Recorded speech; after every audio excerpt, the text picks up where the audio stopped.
Sore itu, matahari mulai tenggelam di balik perbukitan, meninggalkan warna jingga keemasan di langit kampung kecil di ujung Wei kanan. Angin berhembus lembut, membawa aroma tanah dan suara ayam pulang ke kandang. Di teras rumah panggung yang hampir rubuh, seorang bocah kurus duduk memeluk lututnya. Bajunya kusam, rambutnya acak-acakan, dan tatapannya kosong menatap tanah. Namanya Hasan, anak sulung dari keluarga miskin yang hidupnya keras sejak kecil. Ayahnya dikenal sebagai sosok kasar, pemarah, dan jarang tersenyum. Sementara ibunya, perempuan lemah yang terlalu sering diam di antara bentakan suaminya. Hari itu, tanpa banyak basa-basi, sang ayah memanggil Hasan.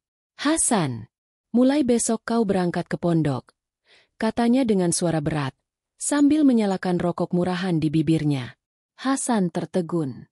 Ia menatap wajah ayahnya, mencoba mencari sedikit kehangatan yang tak pernah ia temukan. "Ke pondok, yah?" Suaranya pelan, nyaris berbisik. "Ya, kau harus jadi orang alim. Biar ustaz yang ajari kau. Jangan harap aku biayai sekolah umum yang cuma bikin anak malas dan kurang ajar." Hasan menunduk. Ia ingin menjelaskan bahwa dirinya ingin tetap di sekolah desa bersama teman-temannya, tapi lidahnya keluh. Setiap kali ia mencoba bicara, tatapan dingin ayahnya membuatnya ciut. Ia tahu, melawan hanya akan berujung tamparan. Malam itu, Hasan duduk di dekat jendela kamarnya yang rapuh. Dari luar terdengar suara jangkrik dan rintik hujan di atap seng. Ia menatap tas kecil berisi 2 potong baju dan sajadah lusuh, bekalnya untuk pergi besok. Ibu masuk diam-diam, membawa sepotong nasi kering yang disimpan sejak siang. "Makanlah, nak," bisiknya lembut. Hasan menggeleng. "Ibu, kenapa ayah jahat sekali?" Sang ibu hanya diam. Air matanya menetes perlahan. "Bukan jahat, nak, dia cuma ingin kau jadi orang." Kadang orang tua punya cara keras untuk kebaikan anaknya. Hasan menatap wajah ibunya yang mulai menua. Ia tahu itu hanya alasan untuk menenangkan hati. Dalam hati kecilnya, ia bertanya, kalau memang untuk kebaikan, kenapa harus terasa sesakit ini? Keesokan harinya, Hasan berangkat menuju pondok dengan menaiki truk sayur milik tetangga. Tak ada pelukan perpisahan. Tak ada doa restu yang diucapkan. Ayahnya hanya berdiri di depan rumah sambil berkata dingin, "Belajar yang benar. Jangan bikin malu." Perjalanan ke pondok terasa panjang. Hasan duduk di belakang truk, menatap sawah yang terbentang luas, berpikir apakah ia akan kembali ke rumah ini lagi. Sesampainya di pondok, suasananya begitu asing. Ratusan santri mengenakan sarung dan peci putih, berjalan berbaris menuju masjid. Suara lantunan Al-Quran menggema di udara sore. Hasan diberi kamar kecil beralaskan tikar pandan. Malam pertama, ia lapar. Tak ada kiriman uang, tak ada makanan, hanya segelas air dari ember plastik. Ia tidur dengan perut kosong sambil menatap langit-langit bambu yang bocor. Hari berganti minggu, bulan berganti tahun. Kiriman dari rumah tak pernah datang. Hasan menulis surat untuk ibunya, tapi tak pernah dibalas. Saat teman-teman lain mendapat paket makanan, ia hanya menunduk dan pura-pura kenyang. Kadang ia bekerja membersihkan kamar ustaz demi mendapat sisa nasi atau roti basi. Namun di tengah kesepian, Hasan menemukan sesuatu yang tak pernah ia rasakan di rumah. Ketenangan dalam doa. Setiap malam, setelah semua santri tertidur, ia bangun, duduk di pojok surau, menengadahkan tangan kecilnya. "Ya Allah, aku tak punya siapa-siapa di dunia ini. Tapi aku yakin kau dengar aku. Tolong kuatkan aku. Jadikan aku anak yang bisa membanggakan orang tuaku. Walau mereka tak pernah menganggapku." Air matanya menetes di atas sajadah. Dalam kesunyian malam, doa Hasan menjadi saksi betapa keras perjuangan seorang anak kecil yang berjuang sendirian, bukan demi dirinya, tapi demi cinta yang bahkan tak pernah ia dapatkan. Di usia yang masih muda, Hasan belajar bahwa kasih sayang tak selalu datang dari manusia. Kadang, hanya Tuhan yang benar-benar mau memelukmu, dalam sepi, dalam lapar, dalam luka yang tak terlihat siapapun. Tahun-tahun di pondok terus bergulir seperti musim yang datang tanpa suara. Hasan tumbuh menjadi remaja pendiam. Matanya teduh tapi menyimpan lelah yang dalam. Ia sudah terbiasa lapar, terbiasa ditinggalkan, dan terbiasa mengobati kecewa dengan salat malam. Setiap subuh, ia menjadi yang pertama tiba di masjid. Ia menyalakan lampu minyak, menggelar sajadah, lalu memimpin azan dengan suara serak namun penuh penghayatan. Para santri lain mulai menghormatinya, meski mereka tahu Hasan hidup paling susah di antara mereka. Namun di balik ketenangan itu, batinnya sering bergejolak. Kadang di tengah malam, ketika hujan turun deras dan petir menyambar, ia terbangun karena mimpi buruk, mimpi di mana ayahnya mengusirnya lagi dan ibunya hanya diam tanpa membela. Ia akan duduk di atas tikar, menggenggam dada, lalu berdoa dengan suara bergetar. Ya Allah, kalau ini jalan yang kau pilih untukku, aku terima. Tapi jangan biarkan hatiku membenci mereka. Kehidupan pondok yang keras. Pondok tempat Hasan belajar bukanlah tempat yang nyaman. Air sumurnya keruh, kamar mandi sempit, dan makanan sering tak cukup. Tapi Hasan justru menemukan kedamaian di tengah kekurangan itu. Ia belajar sabar dari kesulitan, dan belajar ikhlas dari rasa lapar. Setiap hari ia mencuci baju santri lain demi upah sepotong tempe. Ia juga rajin membersihkan masjid dan membantu ustaz mengajar anak-anak kecil. Tak jarang, ia tertidur di serambi masjid setelah belajar hingga larut malam. Namun Tuhan seakan tidak menutup mata. Kesungguhan Hasan menarik perhatian seorang ustaz tua bernama Ustaz Rahim, pengasuh pondok yang dikenal lembut dan bijak. Hasan, kata beliau suatu malam, aku lihat semangatmu berbeda. Kau mungkin tak punya kiriman dari rumah, tapi Allah sudah mengirimkan kekuatan di dalam hatimu. Hasan menunduk, menahan air mata.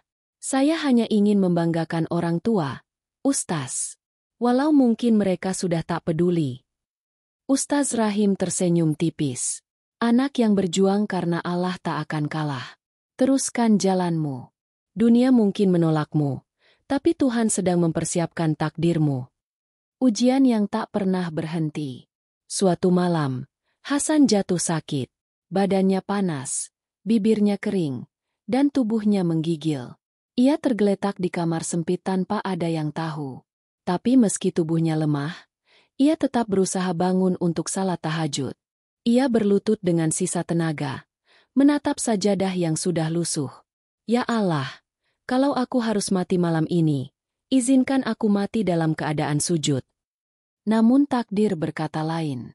Keesokan harinya, Ustaz Rahim menemukannya dan segera merawatnya di rumah pengasuh pondok. Selama seminggu, Hasan dirawat seperti anak sendiri. Ia sembuh dengan hati yang lebih kuat dari sebelumnya. Setelah itu, Hasan semakin rajin belajar. Ia menghafal Al-Quran, memahami hadis, dan mulai dipercaya untuk mengajar adik kelasnya. Setiap kali melihat teman-temannya dijenguk keluarga, ia hanya tersenyum. Dalam hatinya, ia sudah berdamai dengan kehilangan. Puncak perjuangan. Tahun-tahun berlalu. Saat ujian akhir tiba, Hasan menjadi santri terbaik dengan hafalan sempurna dan akhlak paling menonjol. Di hari wisuda, ratusan orang tua hadir memeluk anak-anak mereka. Hasan berdiri sendirian di sudut, membawa sertifikat dengan tangan gemetar. Ustaz Rahim menghampiri dan memeluknya. Kau tidak sendirian, Hasan. Aku bangga padamu. Tangis Hasan pecah di dada sang ustaz. Ia menahan semua emosi yang selama ini terpendam. Lapar, kesepian, dan rindu yang tak pernah terbalas. Dalam hati, ia berjanji, aku akan pulang. Bukan sebagai anak kecil yang dibuang, tapi sebagai orang yang mereka anggap tak akan pernah jadi apa-apa. Fajar merekah di atas pondok pesantren kecil di pelosok Lampung itu. Suara azan subuh menggema, mengguncang embun yang masih menggantung di dedaunan. Hasan berjalan pelan ke masjid. Langkahnya sedikit gontai. Tubuhnya mulai lemah, matanya cekung, tapi semangatnya tetap menyala di dalam dada. Sudah berhari-hari ia sakit. Badannya panas, tenggorokannya kering, dan setiap kali bangun dari sajadah, pandangannya berkunang. Tapi di balik tubuh ringkih itu, tekadnya semakin kuat. Ujian akhir pondok hanya tinggal 2 minggu lagi, dan ia bertekad lulus sebagai santri terbaik, agar bisa membuktikan sesuatu kepada dunia, terutama kepada kedua orang tuanya yang dulu meninggalkannya tanpa peduli. Sakit yang tak menggoyahkan iman. Di malam yang sunyi, Hasan duduk di serambi masjid. Lampu minyak bergoyang tertiup angin. Ia membuka mushaf kecil yang mulai lusuh. Huruf-hurufnya sudah mulai pudar. Ia membaca pelan, terbatuk, lalu menahan nyeri di dadanya. Kalau aku menyerah sekarang, gumamnya lirih, semua kesakitan ini jadi sia-sia. Ustaz Rahim datang mendekat, membawa air hangat. Hasan, tubuhmu butuh istirahat. Allah tak akan murka kalau kau berhenti sejenak. Hasan tersenyum lemah. Saya takut, Ustaz. Kalau berhenti, saya tak bisa bangkit lagi. Sang Ustaz menatapnya dalam-dalam. Kau sudah cukup membuktikan banyak hal, Nak. Tapi ingat, Allah tak menilai hasil, Dia menilai hati yang bertahan. Hasan menunduk. Kata-kata itu menancap dalam jiwanya. Tapi di balik itu, ia tetap melanjutkan hafalan, menulis catatan, dan berlatih ceramah hingga larut malam. Ujian dan keajaiban. Hari ujian tiba. Ratusan santri berbaris di aula utama. Suasana tegang menyelimuti ruangan. Hasan duduk di barisan depan, menggenggam tasbih kecil peninggalan Ustaz Rahim. Saat giliran namanya dipanggil, keringat dingin menetes di pelipis. Ia membaca hafalannya dengan suara serak. Tapi setiap ayat keluar penuh makna. Ustaz penguji menatapnya dengan kagum. Ketika selesai, seluruh santri diam, lalu tepuk tangan bergemuruh. Hasan menunduk. Matanya basah. Ia tak percaya. Anak yang dulu kelaparan dan dilupakan itu kini berdiri di depan mereka sebagai santri terbaik. Setelah ujian, Ustaz Rahim memanggilnya ke ruang pengasuh. Di atas meja, tergeletak amplop coklat dan selembar surat. Hasan, ini hadiah dari yayasan. Kau mendapat beasiswa untuk lanjut mengajar di pondok cabang. Hasan tertegun. Ia memandang amplop itu seakan tak percaya. Tapi, Ustaz, saya ingin pulang dulu. Sudah 7 tahun saya tak melihat rumah. Ustaz Rahim tersenyum lembut. Kalau begitu, pulanglah. Kadang kemenangan sejati bukan di podium, tapi di rumah, tempat luka pertama dimulai. Perjalanan pulang. Hari keberangkatan tiba. Hasan berdiri di depan gerbang pondok sambil membawa tas lusuh yang sama seperti dulu. Namun kali ini, wajahnya bukan lagi wajah bocah ketakutan, melainkan wajah seorang lelaki yang ditempa oleh waktu.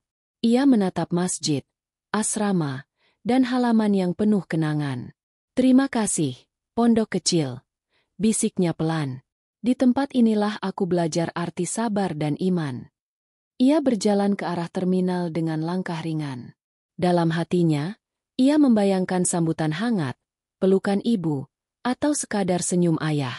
Ia tak tahu, kepulangannya bukanlah akhir dari perjuangan, melainkan awal dari ujian yang jauh lebih berat. Pagi itu udara di kampung terasa hangat dan penuh cahaya. Suara burung berkicau di pepohonan. Anak-anak kecil berlari di jalan tanah sambil membawa buku ikra. Di musola kecil di ujung desa, Hasan sedang duduk di depan sekelompok muridnya, mengajar mereka mengaji. Senyumnya lembut, tutur katanya pelan, dan setiap kalimatnya seolah menenangkan hati siapapun yang mendengarnya. Baca perlahan, Nak. Jangan kejar cepatnya, kejar artinya. Katanya sambil membenarkan bacaan seorang anak kecil yang terbata-bata. Maaf, Ustaz, saya salah lagi, ucap anak itu menunduk. Hasan tersenyum. Tidak apa-apa. Orang yang sabar dalam belajar akan dimudahkan Allah dalam hidupnya. Setiap hari, musola itu semakin ramai. Warga yang dulu tak mengenal agama mulai ikut pengajian. Beberapa pemuda yang dulunya mabuk dan berjudi kini ikut duduk mendengarkan ceramah Hasan. Ia tak hanya mengajar, tapi juga menjadi tempat warga berkeluh kesah tentang rumah tangga, rezeki, dan bahkan dosa yang mereka sembunyikan. Warga yang mengagumi.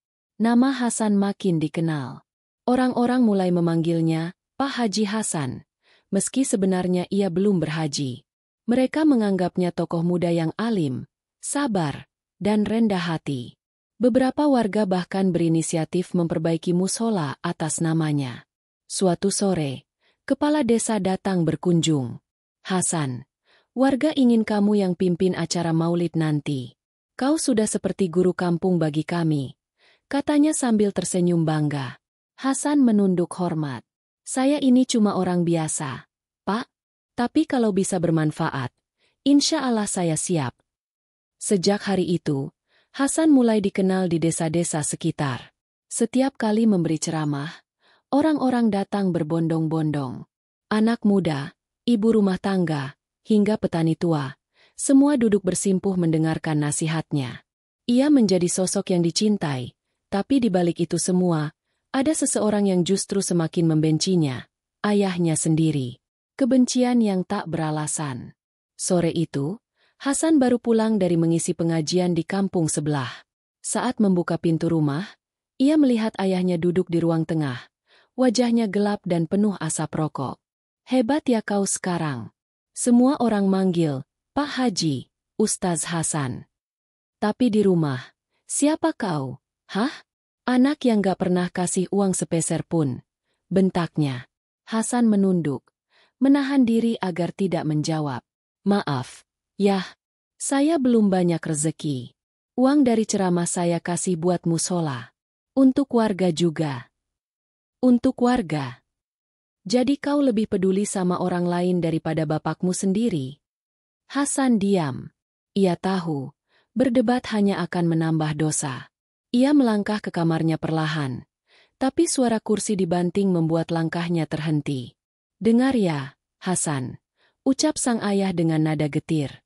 Kau boleh dihormati orang kampung, tapi di mataku, kau tetap anak yang tak berguna. Hasan menatap ayahnya dengan mata yang mulai basah. Dalam hatinya, ia hanya bisa berdoa. Ya Allah, kenapa hati seorang ayah bisa sekeras ini terhadap anaknya sendiri? Ketenaran yang membawa ujian. Semakin banyak orang mencintainya, semakin berat ujian yang datang. Uang hasil sumbangan warga seringkali hilang entah kemana. Barang-barang di rumah lenyap perlahan, dan setiap kali Hasan menanyakan, ayahnya hanya marah. Suatu hari, ia mendengar bisikan dari tetangga bahwa ayahnya sering terlihat di warung kopi, bermain judol lewat ponsel pinjaman. Hasan terkejut. Ia mencoba menenangkan diri, tapi rasa kecewa menghantam seperti badai. Malam itu, ia mengetuk pintu kamar ayahnya dengan gemetar. Yah, boleh saya bicara sebentar? Apalagi kau ini? Hasan menelan ludah. Saya cuma mau tanya, benar ayah main judol? Ayahnya terdiam, lalu tertawa sinis. Kenapa? Kau mau ceramahin bapakmu sendiri? Kau pikir uang di rumah ini cuma buat kau ngaji-ngaji itu? Tapi ya, itu dosa. Diam. Bentaknya, membanting ponsel ke dinding. Kalau kau masih ngomong begitu, keluar saja dari rumah ini. Hasan terdiam, dadanya sesak. Ia hanya bisa beristighfar sambil menahan air mata. Ya Allah, dulu aku belajar sabar di pondok.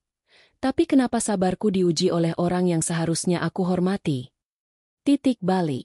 Meski hatinya hancur, Hasan tetap memilih bertahan. Ia berusaha menutupi aib keluarganya dari warga.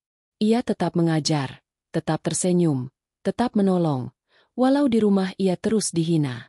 Namun, tak ada rahasia yang bisa selamanya tersembunyi. Suatu hari, warga datang melapor bahwa uang kas masjid hilang.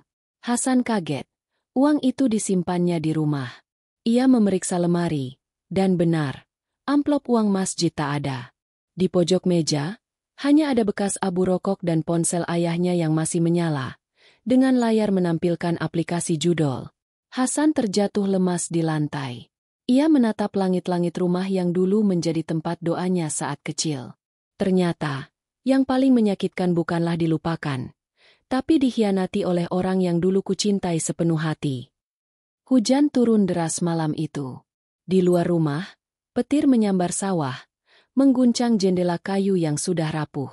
Hasan duduk di ruang tengah, menatap lampu minyak yang berkelip lemah. Ia baru saja selesai salat hajat, memohon agar Allah melembutkan hati ayahnya, hati yang semakin keras dan jauh dari nurani. Di kamar sebelah, terdengar batuk ibunya yang kian parah. Sejak beberapa minggu terakhir, kesehatan sang ibu menurun. Tubuhnya kurus. Suara lembutnya nyaris tak terdengar lagi. Hasan segera masuk ke kamar, membawa air hangat. "Bu, minum dulu ya. Sudah saya kasih madu sedikit." Sang ibu tersenyum tipis. "Terima kasih, Nak. Kau ini makin mirip ayahmu waktu muda. Dulu dia juga perhatian, sebelum dunia membuatnya berubah." Hasan menunduk. "Saya yakin, Bu, masih ada kebaikan dalam diri ayah. Saya akan bantu dia sadar, apapun caranya." Keesokan paginya, Hasan mengajak ayahnya bicara di teras. Angin membawa aroma tanah basah, dan suara ayam berkokok terdengar dari kejauhan. "Yah, saya mau ajak ayah buka usaha kecil, supaya ada kegiatan, dan gak perlu pinjam uang orang lagi," ucapnya pelan, penuh harap. Ayahnya melirik, mengisap rokok dalam-dalam. "Usaha apa?" "Warung sembako kecil." "Yah, biar saya yang bantu modal dari uang ceramah." Ayahnya terdiam beberapa detik. Lalu, untuk pertama kalinya dalam waktu lama, ia mengangguk pelan. "Ya sudah, coba saja." Hasan tersenyum. Ia pikir inilah awal perubahan, awal hubungan yang kembali membaik. Ia mulai membeli kebutuhan untuk warung, beras, gula, kopi, rokok, dan beberapa perlengkapan dapur. Ia bahkan menulis catatan pembukuan dengan teliti. Namun, tak sampai 2 minggu, semua barang di warung hilang tanpa jejak. Hasan terbangun malam itu ketika mendengar suara langkah pelan. Dari celah pintu, ia melihat ayahnya membawa karung kecil berisi barang dari warung.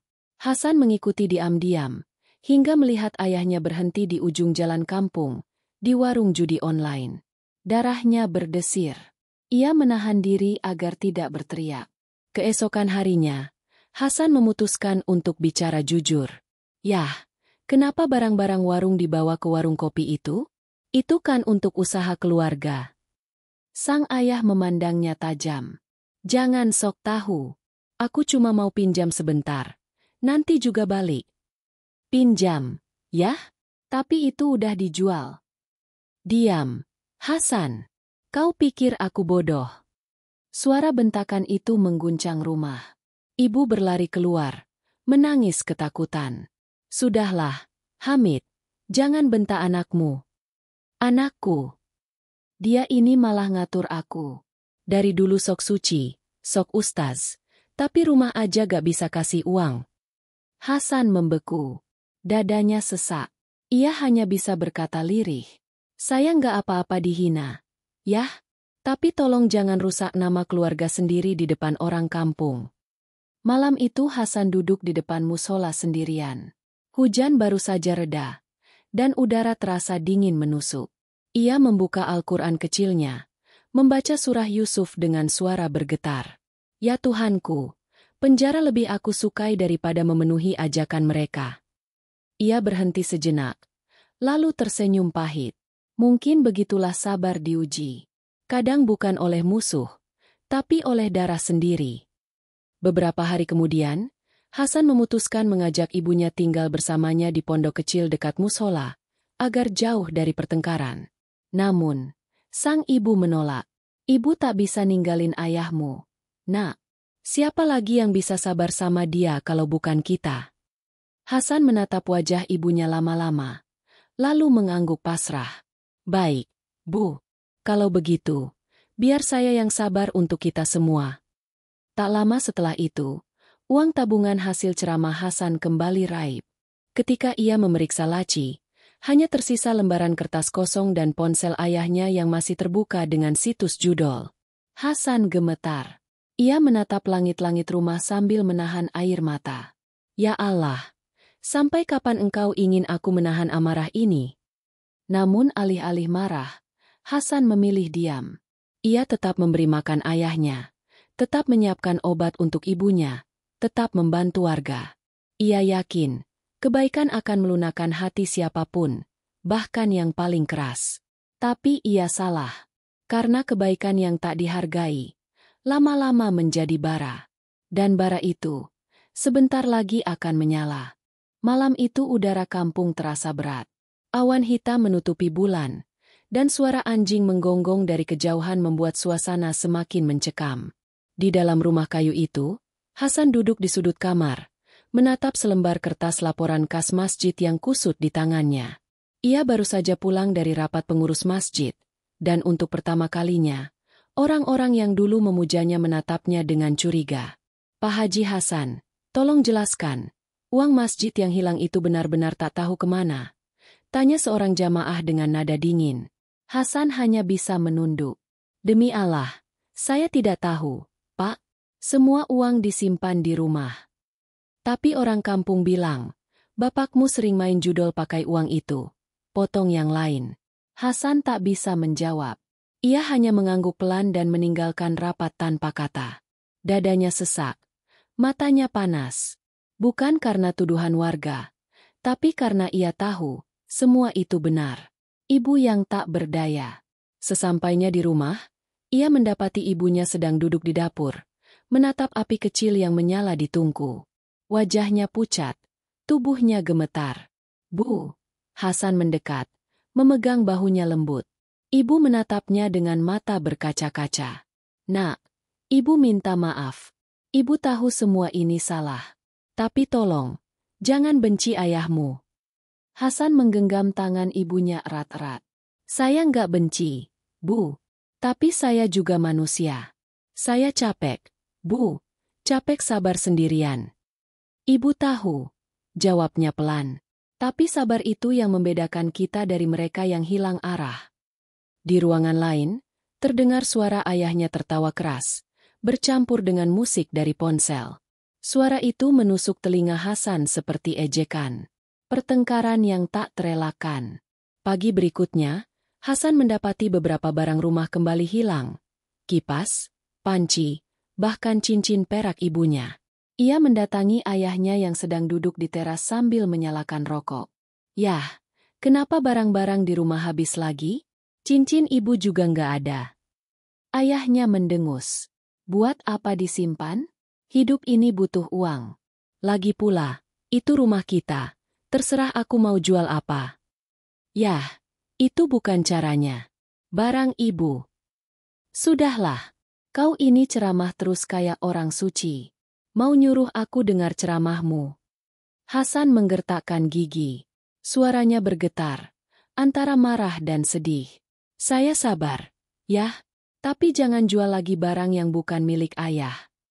Ayahnya berdiri, menatap dengan mata merah karena emosi. "Berani kau ngatur aku? Dasar anak durhaka. Semua orang kampung tahu sekarang kau munafik. Ngaku ustaz, tapi rumah berantakan." Tangan ayahnya melayang, menampar pipi Hasan keras. Blak! Suara tamparan itu menggema di antara suara burung pagi. Ibu menjerit dari dapur. "Cukup, Hamid. Jangan lagi kau pukul anakmu." Hasan tak membalas. Ia hanya berdiri mematung, pipinya memerah, tapi matanya kosong. Di dalam dirinya, sesuatu patah. Ia menatap ayahnya, bukan dengan marah, tapi dengan kecewa yang tak bisa dijelaskan. Nama baik yang benar-benar hancur. Hari itu juga, kabar fitnah semakin meluas. Orang-orang yang dulu datang ke pengajiannya kini menjauh. Musola kecil yang dulu ramai kini sepi. Beberapa anak yang ia ajar dilarang orang tuanya datang lagi. "Jangan ke ustaz itu, Nak. Katanya uang masjid aja diselewengin," kata seorang ibu di warung. Hasan mendengar semua, tapi hanya bisa diam. Ia duduk di musola yang kini kosong, menatap sajadahnya. "Ya Allah, aku berjuang karena MU. Tapi kenapa aku dijatuhkan justru oleh orang yang seharusnya kujaga?" Air matanya jatuh. Hening. Ia memandangi tangan yang dulu dipakai mengajar anak-anak mengaji. Kini terasa tak berguna. Cahaya yang mulai padam. Malam itu, hujan turun deras. Petir menyambar di langit. Hasan berdiri di depan rumah, basah kuyup, menatap ke dalam. Ayahnya masih duduk di ruang tengah, bermain judol di ponsel, sementara ibunya terbaring lemah di kamar. Hasan menatapnya lama, lalu berkata lirih, Hampir seperti gumaman. Aku belajar menahan lapar, menahan hinaan. Tapi aku nggak tahu apakah aku masih bisa menahan luka ini. Yah. Ayahnya tidak menatap. Hanya menjawab singkat tanpa rasa bersalah. Kalau nggak tahan, ya pergi aja dari rumah ini. Hasan terdiam. Suara hujan makin deras. Petir menyambar lebih dekat. Ia berjalan ke halaman, menatap langit dengan mata kosong.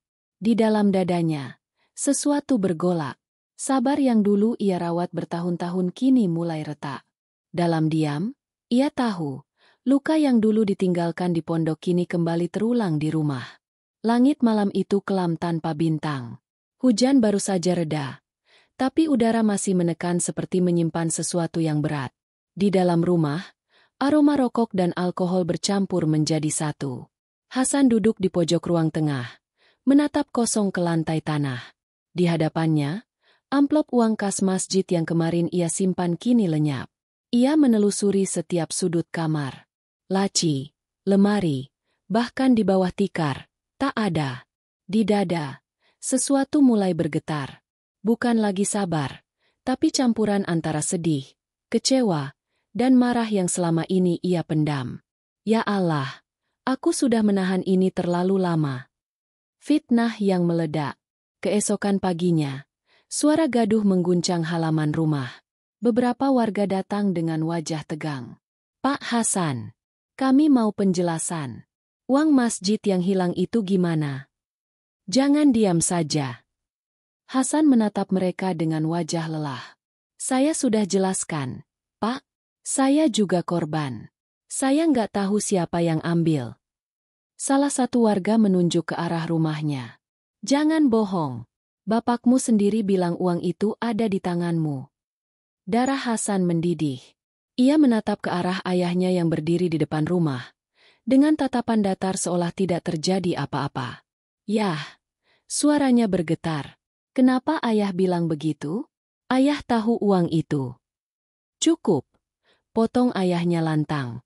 Kau pikir orang kampung mau percaya sama aku kalau aku nggak bicara? Sekarang tanggung sendiri akibatnya. Hasan terdiam. Dunia seolah berhenti. Orang-orang kampung menatapnya dengan pandangan yang dulu penuh hormat. Kini berubah jadi sinis. Jadi selama ini dia cuma pura-pura alim. Ustaz apa begitu? Ngambil uang masjid. Suara-suara itu menembus hatinya lebih tajam dari pisau. Ia ingin bicara, tapi suaranya tertelan amarah dan tangis. Ibu berlari dari dalam rumah, memeluknya dari belakang. Sudah, nak, jangan lawan. Biarkan orang bicara. Hasan memejamkan mata. Air matanya jatuh, tapi di balik itu, dadanya semakin panas. Pukulan yang memutus segalanya. Malamnya, Hasan duduk di kamar, menatap foto tua keluarganya di dinding. Ia ingat wajah kecilnya yang dulu berangkat ke pondok dengan penuh harap. Semua perjuangan, lapar, doa, dan sabar terasa sia-sia kini. Tiba-tiba pintu kamar terbuka keras. Ayahnya masuk dengan langkah gontai. Wajahnya merah karena mabuk. Kau bikin malu aku di depan kampung, bentaknya. Hasan berdiri. Saya yang malu. Yah, tapi bukan karena orang lain, karena ayah sendiri. Kurang ajar. Plah, sebuah tamparan keras mendarat di wajah Hasan. Namun kali ini, Hasan tak menunduk. Ia menatap ayahnya lurus, matanya tajam, bukan dengan kebencian, tapi dengan luka yang membusuk terlalu lama. Dulu waktu aku kecil, aku minta ayah kirim uang buat makan. Ayah gak pernah peduli. Aku belajar, aku sabar, aku maafin. Sekarang aku bantu orang. Tapi ayah malah hancurin nama aku. Sampai kapan, Yah? Sampai aku gila. Ayahnya tertawa kasar. Sok suci kau, anak durhaka. Hasan menggenggam tangannya erat, menahan diri agar tidak membalas. Tapi amarah itu seperti api kecil yang menunggu percikan terakhir. Kehilangan nama baik. Beberapa hari kemudian, mushola ditutup. Pengurus masjid memutuskan mengganti Hasan sebagai imam. Anak-anak yang dulu ia ajar kini takut mendekat. Warga kampung melewati rumahnya dengan tatapan mencibir. Ia berjalan di jalan tanah yang dulu menjadi jalur menuju masjid, kini kosong dan sunyi. Setiap langkahnya terasa berat, seolah bumi sendiri menolak keberadaannya. Begini rasanya dihukum karena sabar, gumamnya lirih. Di malam yang sama, ia mendengar ibunya batuk keras dari kamar. Hasan segera masuk dan mendapati ibunya lemah di atas tikar. "Bu, sabar ya. Saya akan bereskan semua. Saya janji." Sang ibu tersenyum lemah. "Nak, jangan marah pada ayahmu. Dia tersesat, bukan jahat. Allah tahu hati orang yang benar." Hasan mengangguk, tapi matanya kosong. Dalam dirinya, kata "sabar" sudah kehilangan makna. Malam yang menentukan. Malam itu hujan turun deras lagi. Hasan duduk di teras, menatap ponsel ayahnya yang ditinggalkan di meja. Layar masih menyala, permainan judul berjalan, saldo habis, dan notifikasi hutang muncul. Ia menatap api kecil dari lampu minyak di sebelahnya. Menatapnya lama, hingga cahaya itu membias di matanya seperti bayangan neraka. Api itu kecil, tapi kalau dibiarkan, dia melahap segalanya. Hasan menghela napas panjang. Ia berjalan ke kamar, mengambil sajadahnya, dan salat lama sekali. Tapi di tengah sujud terakhir, air matanya menetes deras. "Ya Allah, aku lelah. Kalau memang Engkau izinkan aku menegakkan keadilan, biarkan malam ini menjadi akhirnya." Hujan turun deras malam itu. Langit memuntahkan petir beruntun, menerangi rumah kayu tua di tengah kampung yang sudah lama kehilangan cahaya kasih. Dari luar, terlihat bayangan Hasan duduk di lantai ruang tamu, tubuhnya bersandar di tiang, wajahnya separuh tertutup cahaya lampu minyak yang bergetar tertiup angin. Di hadapannya, berantakan, potongan kertas laporan masjid, sajadah yang basah, dan kitab kecil yang terbuka di tengah halaman surah Yusuf. Ayat itu berbunyi lirih di bibirnya, hampir seperti bisikan terakhir. "Sungguh, aku hanya mengadukan kesedihanku dan duka citaku kepada Allah." Tapi malam itu, doa terasa tak sampai. Kesabarannya sudah terkubur bersama kehormatannya. Rumah yang tak lagi jadi rumah. Dari kamar sebelah terdengar suara batuk ibunya yang semakin parah. Hasan bangkit, membawa segelas air. Tapi sebelum sempat melangkah, suara bentakan ayahnya terdengar dari luar kamar. "Diamlah, aku mau tidur. Jangan ribut terus." Hasan menoleh cepat. "Yah, ibu sakit. Tolong jangan bentak dia." "Sudahlah, gara-gara kalian, hidupku jadi begini." Hasan menatap ayahnya lama. Pria tua yang dulu ia harap akan memeluknya suatu hari, kini menjadi sumber dari semua luka. Di tangannya masih tergenggam ponsel dengan layar judul yang terus berkedip. "Ayah, tolong hentikan ini," katanya lirih. Ayahnya menatap tajam. "Kau pikir aku hidup dari ceramah kosongmu itu? Aku mau main, mau jual apa, terserah aku." Hasan menahan napas. Di dadanya, detak jantung seperti genderang perang. Tangannya bergetar menahan amarah yang nyaris meledak. Aib terakhir. Keesokan harinya, warga kampung kembali datang. Bukan untuk pengajian, tapi untuk menagih hutang. "Pak Hamid masih utang 300.000 dari main itu," katanya anaknya Ustaz. "Pasti bisa bayar." Hasan berdiri di depan rumah, menunduk, malu. "Maaf, Pak, saya yang akan bayar." Warga itu pergi, tapi tidak sebelum berkata sinis, "Kasihan, Ustaz tapi bapaknya penjudi." Ibu menangis di dapur. Hasan memeluknya. "Sudah, Bu, nanti semua beres." Tapi dalam hati, ia tahu, tidak ada yang akan benar-benar beres. Sore itu, ia melihat ayahnya menjual Al-Quran wakaf pemberian warga. Kitab suci itu dijual hanya untuk menambah modal judul. Hasan terpaku. Ia berjalan mendekat, memungut Al-Quran yang dijatuhkan di tanah. "Yah, ini bukan barang. Ini kalam Allah. Kenapa ayah tega menjualnya?" "Karena semua sudah tak berguna. Kalau Allah peduli, Dia nggak akan bikin kita miskin begini." Suara ayahnya menggema seperti petir di telinganya. Kalimat itu, penghinaan terhadap Tuhannya sendiri, membuat tubuh Hasan kaku. Ia menatap ayahnya. Wajahnya pucat, suaranya bergetar. Jangan bicara begitu. Yah, astagfirullah. Sudahlah, pergi kau dari rumah ini kalau nggak suka. Ini rumah aku. Semua yang ada di sini milikku. Kehancuran terakhir. Malam datang. Hujan kembali turun. Di kamar kecilnya, Hasan berlutut di atas sajadah. Air matanya jatuh, bercampur dengan air hujan yang merembes dari atap.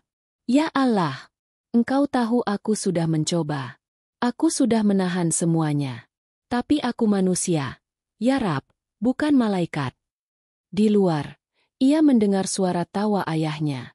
Suara itu kini terdengar seperti ejekan. Hasan menatap lampu minyak di hadapannya. Nyalanya kecil, tapi cukup untuk menerangi satu pikiran di kepalanya.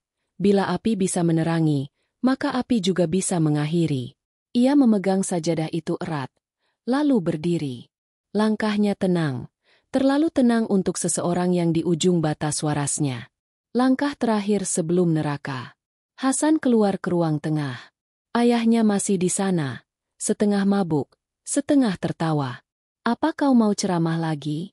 Hah? Hasan tak menjawab. Ia menatap wajah ayahnya lama, seolah ingin mengingat setiap garis wajah yang dulu pernah ia cintai.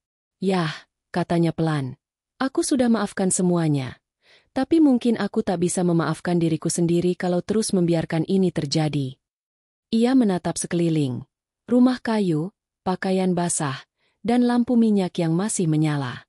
Satu tiupan kecil, dan percikan kecil itu pun jatuh ke lantai yang berlumur minyak goreng bekas. Dalam sekejap, api menyala. Api dan doa. Jeritan terdengar. Ibu berlari dari kamar, memanggil Hasan, tapi asap mulai memenuhi ruangan. Hasan, apa yang kau lakukan, nak? Hasan berdiri di tengah api yang membesar, menatap kobaran itu dengan mata kosong. Aku cuma ingin semua ini berhenti, Bu. Ia menarik ibunya keluar rumah, lalu berbalik, tapi ayahnya masih di dalam, berteriak. Suara kayu terbakar berpadu dengan suara doa yang tak lagi jelas antara istighfar dan tangis. Hujan di luar turun lebih deras, tapi api sudah lebih cepat. Akhir harga diri. Ketika warga datang, yang mereka temukan hanya reruntuhan rumah yang hangus, tubuh ayahnya tak terselamatkan, dan Hasan terduduk di tanah, wajahnya hitam penuh abu, matanya kosong menatap langit yang kembali terang. Di tangannya, masih tergenggam mushaf kecil yang utuh, satu-satunya yang tidak hangus. Aku sudah gagal jadi anak yang sabar, ya Allah, tapi mungkin engkau tahu, aku cuma ingin berhenti terluka. Subuh belum datang, tapi cahaya merah api masih menari di langit. Asap hitam membubung dari rumah kayu yang kini tinggal arang. Warga berdatangan dengan wajah panik. Sebagian membawa ember, sebagian hanya berdiri terpaku menatap sisa tragedi itu. Di tengah puing yang masih berasap, Hasan duduk diam. Bajunya hangus, kulit tangannya melepuh, dan matanya kosong menatap api yang perlahan padam. Tak ada suara dari bibirnya, hanya gumaman lirih yang tak jelas antara istighfar dan tangis. Ya Allah, apa yang telah aku perbuat?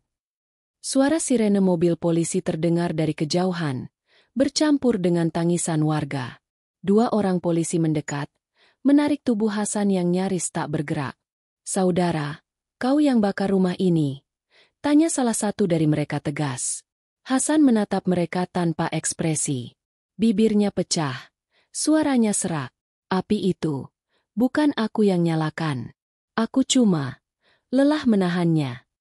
Polisi saling berpandangan, lalu memborgol tangannya perlahan. Segala sesuatu ada batasnya, nak, kata polisi tua itu pelan. Tapi dosa manusia tidak bisa dimusnahkan dengan api. Hasan tak menjawab. Ia hanya menunduk. Di tangannya yang terikat, masih tergenggam mushaf kecil yang tak terbakar. Beberapa meter dari tempat itu, ibunya terbaring di pangkuan tetangga, tubuhnya gemetar. Ia masih terisak memanggil nama anaknya. Hasan, anakku, kenapa? Nak. Seorang warga mencoba menenangkan. Sabar, Bu. Semua sudah kehendak Tuhan. Ibu menatap langit. Suaranya parau. Anakku bukan jahat. Dia cuma terlalu lama disakiti tanpa pelukan. Polisi membawa Hasan ke mobil. Saat melewati ibunya, ia menatap singkat. Tatapan yang dulu penuh cinta kini kosong dan berat. Ibu, maafkan Hasan, bisiknya pelan. Sang ibu menjerit dan jatuh pingsan. Hujan kembali turun. Kali ini bukan untuk memadamkan api, tapi seolah ingin mencuci dosa yang menempel di tanah itu. Di ruang tahanan, malam terasa panjang. Hasan duduk bersandar di dinding beton dingin. Kedua tangannya bergetar. Ia mengingat semua. Wajah ayahnya yang terbakar, suara ibunya yang memanggil, musola kecil yang dulu ramai kini sunyi. Aku cuma ingin rumahku kembali tenang. Ya Allah, tapi kenapa aku malah jadi perusak rumah itu? Air matanya mengalir. Ia teringat masa kecil. Saat ia lapar di pondok tapi tetap berdoa agar kelak bisa membahagiakan orang tuanya. Kini, doa itu berubah jadi kutukan yang ia buat sendiri. Aku lulus dari pondok untuk menjadi teladan.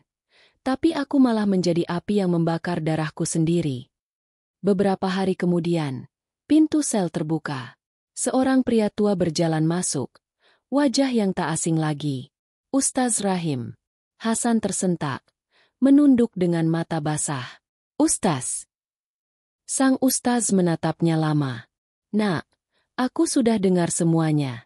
Dunia bisa salah paham. Tapi Allah tahu isi hatimu. Tapi, Hasan, bahkan amarah yang lahir dari luka, tetaplah dosa bila membakar. Hasan menunduk, menangis tanpa suara. Aku nggak kuat, Ustaz. Aku cuma ingin ayah sadar. Tapi yang terjadi malah begini. Ustaz Rahim menyentuh bahunya. Kau bukan setan, Hasan. Kau manusia yang kalah oleh luka. Tapi pintu tobat tak pernah tertutup. Bahkan untuk api yang sudah membakar segalanya. Malamnya, Hasan duduk di dalam sel, membuka mushaf kecil yang selamat dari api. Halamannya sedikit gosong, tapi huruf-hurufnya masih utuh. Ia membaca dengan suara pelan, nyaris seperti nyanyian duka. Dan janganlah kamu berputus asa dari rahmat Allah. Sesungguhnya tiada berputus asa dari rahmat Allah, kecuali orang-orang kafir. Ia menutup mushaf itu, menatap langit-langit sel yang lembab. Mungkin aku tak pantas lagi disebut ustaz. Tapi izinkan aku mati dalam keadaan kau ampuni, ya Allah. Air matanya jatuh ke tanah, membentuk noda kecil di debu. Ia tersenyum samar, antara penyesalan dan pasrah. Api sudah padam, tapi bara di hatinya akan menyala seumur hidup. Ia bukan lagi tokoh kampung, bukan santri teladan. Hanya seorang manusia yang kalah oleh penderitaan dan cinta yang tak terbalas. Rintik hujan masih membasahi halaman kantor polisi malam itu. Di balik jeruji besi, Hasan terdiam. Matanya menatap kosong ke arah langit yang hanya terlihat dari celah kecil di atas sel. Suara adzan Isya terdengar dari kejauhan, namun tak lagi menenangkan. Ia menutup mata, berharap itu mimpi panjang yang akan segera berakhir. Tapi rasa sakit di dadanya menegaskan bahwa semua ini nyata. Setiap kali menutup mata, ia melihat lagi wajah ayahnya yang terbakar di tengah kobaran api, teriakannya, dan suara ibunya memanggil namanya dalam tangis. Hasan! Nak! Keluar! Jangan, jangan! Jeritan itu menggema di kepalanya seperti cambuk yang tak pernah berhenti. Sebuah suara lirih muncul dalam pikirannya. Suara kecil yang dulu menuntunnya di pondok. Sabar, Hasan. Jangan balas keburukan dengan keburukan. Ia menatap tangannya, penuh luka, gosong sebagian, tapi bukan itu yang paling menyakitkan. Luka di dadanya lebih parah. Luka karena kehilangan iman saat paling dibutuhkan. Aku gagal, Ustaz Rahim. Bisiknya pelan ke udara kosong. Aku gagal menjaga ajaran yang kau tanam di hatiku. Ia menunduk dan menangis. Bukan lagi seperti ustaz yang jatuh dari kehormatan, tapi seperti anak kecil yang minta dipeluk setelah terlalu lama sendirian. 3 hari kemudian, pintu sel terbuka. Seorang perempuan tua masuk, tubuhnya dibalut kain selimut. Ibu! Hasan berdiri, kakinya lemah, matanya langsung basah. Bu! Sang ibu tersenyum samar. Wajahnya tampak lebih tua dari usia sebenarnya. Nak, ibu nggak datang buat marah. Ibu cuma mau bilang, semua ini belum berakhir. Hasan berlutut, memeluk lutut ibunya dan menangis di sana. Saya bukan anak baik, Bu. Saya bakar rumah kita. Saya bunuh ayah. Ibu tahu, jawabnya pelan. Tapi ibu juga tahu, kau tak membakar karena benci. Kau membakar karena hatimu terlalu penuh luka yang tak pernah disembuhkan. Ibu mengusap kepala anaknya perlahan.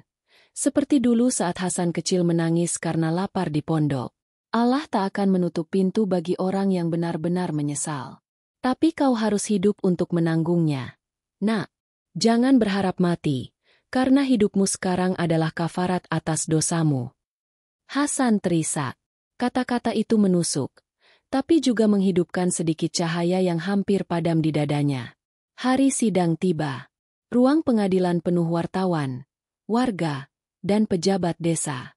Semua mata tertuju pada sosok lelaki berpeci hitam yang dulu mereka panggil Pak Haji Hasan. Jaksa membacakan tuduhan dengan suara lantang. Dengan sengaja membakar rumah hingga menimbulkan korban jiwa atas nama Hamid, ayah kandung terdakwa. Setiap kata itu seperti batu yang menimpa dada Hasan. Ia tak membela diri, tak bicara, tak menatap siapapun. Saat hakim memintanya memberikan pernyataan terakhir, ia berdiri perlahan. Saya tidak ingin dibela. Saya tidak ingin dianggap benar. Saya cuma ingin bilang. Ia berhenti, menahan tangis. Bakaranku bukan untuk membunuh, tapi untuk mengakhiri rasa sakit. Tapi ternyata, api yang kupikir akan memadamkan luka, justru membakar hatiku sendiri. Ruang sidang hening. Tak ada yang berani bicara. Hanya suara isak kecil ibunya di bangku belakang. Bulan demi bulan berlalu. Di balik jeruji, Hasan berubah. Ia tak lagi dikenal sebagai pelaku, tapi sebagai penghuni penjara yang setiap malam mengajarkan ayat-ayat tobat kepada sesama napi. Ia tidak pernah menyebut dirinya ustaz. Hanya Hasan, lelaki yang belajar menyalakan cahaya kecil setelah tenggelam dalam gelapnya api. Setiap malam, setelah salat tahajud, ia berdoa dengan suara bergetar. Ya Allah, aku tidak minta surga. Aku cuma minta Engkau ampuni aku, dan lindungi ibu sampai ajalnya tiba. Kalau boleh, biarlah aku terbakar lagi, asal bukan oleh amarah, tapi oleh cinta MU. Air matanya jatuh di mushaf yang sama, mushaf kecil yang selamat dari kebakaran itu. Suatu malam, seorang napi muda bertanya padanya, "Bang, apa yang paling abang sesali?" Hasan tersenyum pahit. Bukan api yang kubuat, tapi sabar yang kubiarkan mati. Anak itu terdiam. Hasan menatap langit dari celah jeruji, lalu berkata lirih, "Kalau kau punya orang tua, pulanglah, cium tangannya. Jangan tunggu mereka berubah, karena saat mereka tiada, kau takkan tahu harus memeluk siapa untuk menebus semua salah." Hasan sadar bahwa hukuman dunia tidak seberapa dibanding siksaan hati yang menolak memaafkan diri sendiri. Angin malam masuk lewat jeruji sempit di atas ranjang besi. Hasan terbangun, tubuhnya berpeluh, meski udara dingin menggigit. Di mimpinya, ia kembali berdiri di depan rumah yang terbakar. Ayahnya berteriak dari balik api, memanggilnya, tapi suaranya tak terdengar. Ia mencoba berlari, tapi langkahnya berat seperti menapak di lumpur neraka. Ia bangun dengan napas tersengal. Keringat bercampur air mata. Ia berwudu dengan air yang dingin seperti besi, lalu menggelar sajadah dari kain bekas di lantai. Ya Allah, aku sudah membayar dengan penjara, tapi hatiku belum bebas dari dosa. Ajarkan aku cara memaafkan yang sebenarnya. Hari-hari di penjara berjalan lambat. Setiap langkah, setiap suara rantai besi, seolah mengingatkannya pada api yang dulu ia nyalakan. Tapi perlahan, sesuatu berubah. Para napi mulai datang mendekat, duduk bersamanya setiap malam. Hasan tak lagi berbicara tentang dosa orang lain. Ia berbicara tentang dirinya sendiri. Aku dulu bukan penjahat, tapi aku juga bukan orang sabar. Aku pikir diam itu ikhlas, padahal diamku adalah dendam yang kusembunyikan dari doa. Mereka mendengarkan dengan hening. Beberapa menunduk. Ada yang meneteskan air mata. Seorang napi bertato di wajah berkata, "Bang, kalau orang sebaik abang aja bisa jatuh, berarti kita semua masih bisa berubah, ya?" Hasan tersenyum samar. Yang bikin kita hancur bukan dosa, tapi saat kita berhenti minta ampun. Suatu sore, sipir memanggilnya. "Hasan, ada surat untukmu." Hasan menerima amplop lusuh itu dengan tangan gemetar. Tulisan di sampulnya ia kenal, tulisan ibunya. Ia membuka perlahan, membaca tiap baris dengan air mata yang jatuh tanpa bisa ditahan. "Nak, ibu sudah tua. Tapi ibu tenang, karena tahu kau tak lagi menyalahkan dunia. Jangan menyesal terlalu lama. Nak, ayahmu sudah ibu doakan setiap malam. Doakan juga dia, agar di alam sana Allah ampuni amarah dan kesalahannya. Jangan biarkan dirimu mati sebelum memaafkan, Hasan. Karena orang yang tak memaafkan akan hidup di penjara yang lebih gelap dari tempatmu sekarang." Tangan Hasan bergetar. Surat itu ia letakkan di dada, lalu menengadah ke langit-langit sel. "Ya Allah, aku benci dia, tapi aku juga rindu dia. Aku ingin memaafkan, tapi hatiku masih terbakar. Tolong padamkan api ini, bukan dengan air, tapi dengan rahmat Mu." Malam itu Hasan menangis lama sekali, bukan karena kehilangan, tapi karena akhirnya ia mengerti arti sabar yang sejati. Bulan demi bulan berlalu. Hasan kini dikenal sebagai Ustaz Penjara. Bukan karena gelar, tapi karena tutur katanya menenangkan. Ia mengajarkan wudu kepada napi yang baru masuk, menulis doa di kertas bekas untuk yang tak bisa baca, bahkan membuat kelompok tadarus di dalam sel sempit itu. Suatu malam, seorang napi muda berkata, "Bang, dulu saya mau bunuh ayah saya juga. Tapi tiap kali saya lihat abang, saya sadar, kalau saya lakukan itu, saya bakal kehilangan diri saya sendiri." Hasan menatapnya, mata berkaca-kaca. "Kau tahu apa yang paling mengerikan dari membakar orang yang kau benci?" "Apa, Bang?"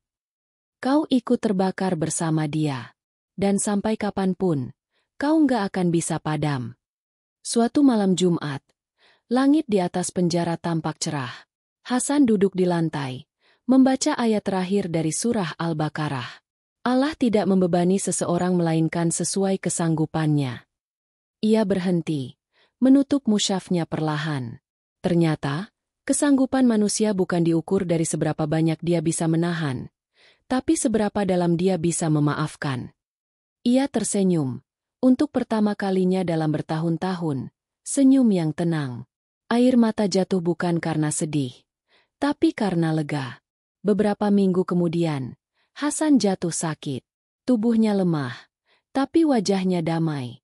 Malam sebelum ajal menjemput, ia meminta dibawakan air wudu. "Aku ingin salat terakhirku bukan meminta, tapi berterima kasih." Ia sujud lama sekali. Hingga penjaga penjara yang melihat dari jauh menyadari, Hasan tak lagi bangkit. Bibirnya masih tersenyum, dan di tangannya tergenggam surat ibunya yang lusuh. Ketika jenazahnya dimakamkan, warga kampung datang diam-diam. Tak ada yang berani bicara. Hanya satu suara lembut yang terdengar dari makam itu. Ibunya, kini sudah renta, membaca Al-Fatihah sambil menatap tanah basah. "Anakku, akhirnya kau benar-benar pulang. Api yang dulu membakar, kini berubah jadi cahaya." Ia mati bukan sebagai pembunuh, tapi sebagai manusia yang belajar menyalakan kembali imannya dari abu dosa. Beberapa tahun berlalu sejak malam itu. Di kampung tempat kisah kelam itu bermula, suara azan maghrib kini kembali menggema dari masjid baru yang berdiri di tepi jalan. Di dinding masjid itu, sebuah plakat kecil tertulis sederhana. "Wakaf tanah dan mushaf oleh almarhum Hasan bin Hamid." Tidak ada gelar, haji. Tidak ada sebutan, ustaz. Hanya nama tanpa hiasan. Tapi setiap hurufnya membawa kisah panjang tentang seorang anak yang gagal menjadi malaikat, tapi berhasil mati sebagai manusia yang bertaubat. Warga kampung yang dulu memfitnah kini sering bercerita kepada anak-anak mereka. "Dulu ada orang alim di sini," kata seorang bapak di teras masjid. Dia bukan orang suci, tapi dari dosanya, kita belajar arti sabar.